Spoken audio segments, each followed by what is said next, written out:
Hi, I'm Nehal Singhal, and this is my Lab 1 with the electric tape experiment for Physics 2212. The introduction is essentially the aim of the experiment is to describe and record the transfer of excess charge using clear tape. Some of the important principles we need to know about are Newton's laws, namely the second one, which basically says F equal to ma, or force is mass into acceleration.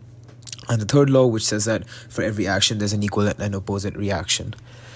For the other important principle, we'll have Coulomb's law, which basically says that when two charges exert a force on each other, the forces are equal and opposite, and the forces are equal to Ke, which is 1 upon 4 pi epsilon naught into Q1, Q2 upon R square, Q1, Q2 being the charges of being the magnitude of the charges of both the sort of charges. Now, some important assumptions are: number one, to ignore air resistance; number two, we'll treat the long tape as if it's a point charge and that all the charge is concentrated at the center along with the mass, and also that the amount of U tape has the same amount of charge distributed evenly along the length of the tape, so that basically when we do rub it together, we're assuming that it's distributed evenly, in which we can also assume it's a point. Now, for the lab setup, the measurements I've taken out of the length of the tape are 0.2 meters. The mass was about 0.0002 kilograms. The distance between the tape pieces when floating is 0.033 meters. This was an average, a weighted average over 3 measurements. The gravitational force on the floating tape piece with my calculations was 0.049 newtons, and hence the electrical force that we need should be about 0.0549 newtons. Now, my calculations are explained on this slide. The gravitational force is equal to mass into gravitational acceleration, which is m into g, g being 9.8 meter upon second square. And the electric force is k q1 q2 upon d square, where q1 is the charge of the first particles, and Q2 is the charge of the second tape piece, and D is the distance between. Now, plugging in the measurements from the previous slide and using K equals to 9 into 10 raised to 9, we'll get the charge to be 1.54 into 10 raised to minus 8 coulombs. Now, Q1 equals to Q2 because we know that the tapes have equal charges. The charges are equal and opposite when they're rubbed together through friction. And we're equating the two forces because we want levitation to occur. And so plugging in these formulas, you can see the result. Now, the other calculations say that the ratio of electrons to atoms. So we know that the electrons on the tape will be about 9.63 into 10 raised to 10.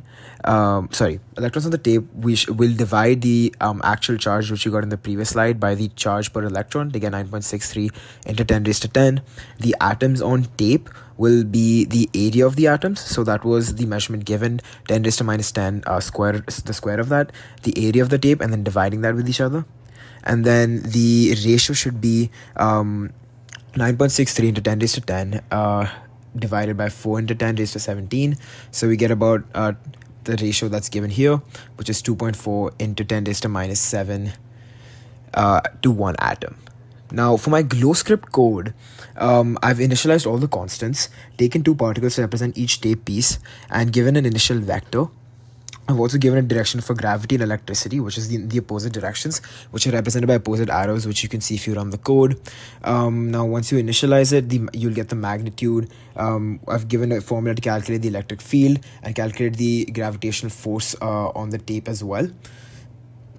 Now, also, when you initialize I've taken a particular distance from the constants that I initialized right at the beginning of my code. So you'll get a magnitude, you'll get a unit vector and a particular direction.